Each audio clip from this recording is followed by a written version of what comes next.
자본 없이 월천 벌 수 있다는 말에 하루에 상품 200개씩 2년을 업로드했습니다. 하루라도 멈추면 안 된다는 강사의 말에 700일을 쉬지 않고 순수 작업 시간으로 8시간을 매일 모니터 앞에서 눈이 빠지도록 손목이 부서지도록 했습니다. 팔리는 건 왜 팔리는 건지, 왜 매출은 널뛰게 하는 건지 많은 것들을 이해하지 못한 채로요. 그러나 이제 깨달았습니다. 열심히 하는 방향이 틀리면 열심히 할수록 더 멀어진다는 걸.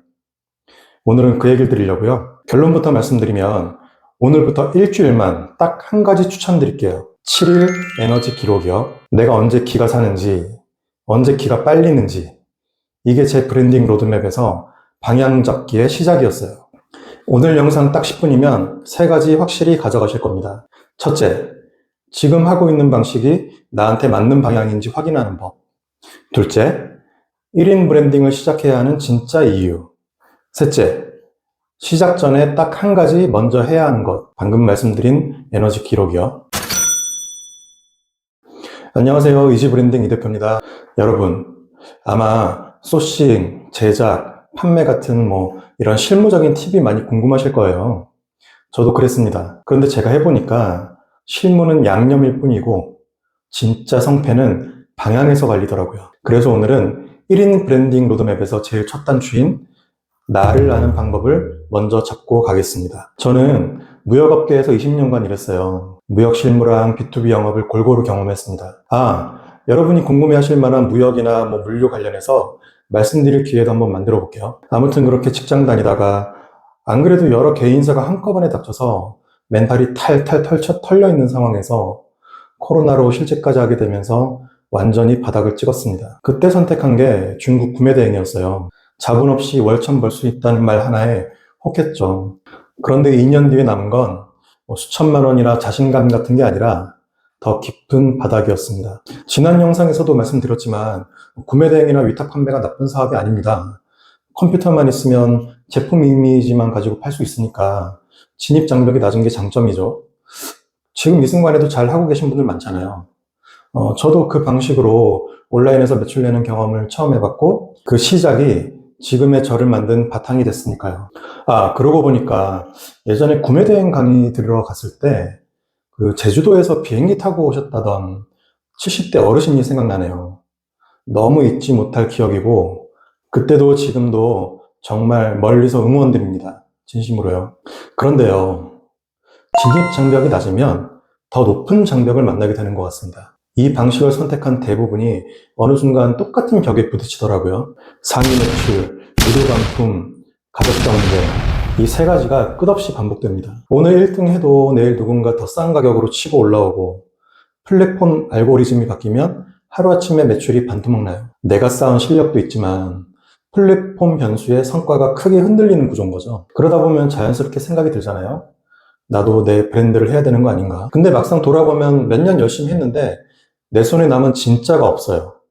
리뷰도 내게 아니고 고객도 내게 아니고 노하우는 쌓였는지 모르겠지만 내 것이 되는 자산은 쌓이지 않는 구조였던 거예요. 이게 이 방식의 본질적인 한계 같아요. 나쁜 사업이 아니라 내 것이 쌓이지 않는 구조.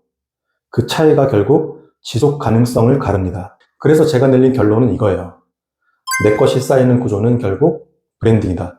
그럼 여기서 이런 생각 하시는 분 있을 거예요. 데이터 분석 잘하고 키워드 잘 잡으면 되는 거 아니야? 맞아요. 그렇게 잘 하시는 분도 분명 있죠. 그런데 솔직하게 말씀드릴게요. 그게 가능한 사람? 실제로는 극소수예요. 키워드 분석하고 경쟁 강도 계산하고 광고 최적화하고 데이터 기반으로 의사결정 내리는 거, 이게 타고난 성향에 맞는 사람한테는 강력한 무기가 되지만 대부분의 사람한테는 버티기조차 버거운 싸움이에요. 그래서 더더욱 내 것이 쌓이는 구조로 가야 합니다. 내가 창조한 로고와 패키지, 그리고 나만의 스토리를 더하면 똑같은 제품이 완전히 다른 가치를 가지게 됩니다. 쉽게 말해서 남보다 비싸게 팔 수 있다는 뜻이에요. 이게 바로 1인 브랜딩의 힘입니다. 자본이 아니라 나다움으로 경쟁하는 거거든요. 그리고 그 싸움은 훨씬 공평합니다. 저도 처음엔 그게 제일 막막했어요. 이웃 시장에서 물건 수천 개를 봐도 내가 팔고 싶은 게 뭔지 모르겠고, 지금 스마트 스토어나 쿠팡에서 잘 팔린다는 상품들을 봐도 영 정이 가질 않았어요. 정이 안 가니까 간단한 수요 조사조차 하기 싫었습니다. 구매 대행할 때는 매출 나는 아이템들이 다 소중했었는데 말이죠. 나중에 돌이켜보니까 그건 두 가지 이유였어요. 어떤 사람들에게 어떤 카테고리를 팔아 얼마나 벌지, 즉 목표를 구체화하지 않았고 그것을 위해 나 자신에 대한 냉철한 분석이 없었기 때문이었습니다. 내 목표도 나 자신도 결국 다 나만의 특성이에요. 아이템을 고를 때는 세상이나 물건 같은 대상이 아니라 나에게서 답을 찾아야 한다는 거죠. 그런데 오히려 생각이 너무 많은 타입은 내 안에서 답이 잘 찾아지지 않을 때가 있어요. 먼저 나를 들여다봐야 하는 건 절대 기본값이고, 근데 잘 풀리지 않아서 너무 답답할 땐 시선을 조금만 옆으로 돌려보세요. 가족, 부모님, 아이, 친구, 애인. 잠깐 세상에서 답을 찾지 말라며. 제가 말씀드린 그 세상은 수요 시장을 말씀드린 거고요. 내 안의 특성이란 건 내면적인 부분뿐만 아니라 내 관계도 포함되잖아요. 가까운 사람의 결핍에서 찾는 방법도 정말 훌륭한 출발점이 됩니다. 실제로 제 첫 작품도 그렇게 태어났어요. 아버지가 20년 전에 즐기셨던 취미, 그때 불편을 겪으셨던 에피소드 하나, 거기서 영감을 얻었거든요. 내 결핍이 아니라 아버지의 결핍이 제 첫 브랜드의 씨앗이 된 거예요. 그러나 저는 지금도 사실 저만의 특성을 계속 찾고 있습니다. 사업적인 성패를 떠나서 그게 뭔가 100%인 것 같거든요. 물론 사람들에게 무엇이 더 어필될지는 아직 모르죠. 1인 브랜딩 거창하게 생각하지 마세요. 최근 뭘 할 때 신났지? 뭘 할 때 힘이 빠졌지?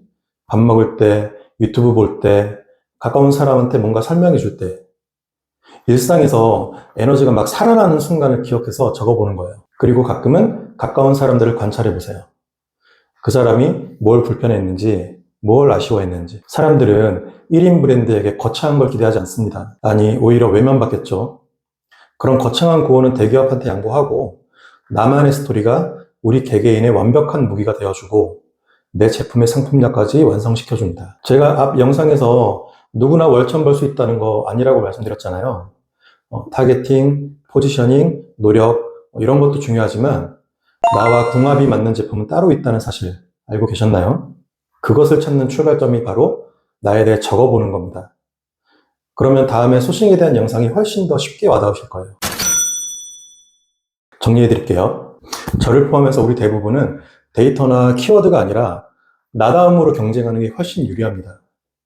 그리고 그 나다움의 출발점은 내가 뭘 할 때 살아나는지, 뭘 할 때 힘이 빠지는지, 그 다음 내 주변 사람들이 뭘 불편해하는지 딱 이것들만 일주일만이라도 손으로 적어보세요. 댓글에다가 지금 하고 계신 판매 방식이랑 요즘 제일 막막한 지점 1개 한번 적어봐 주실래요?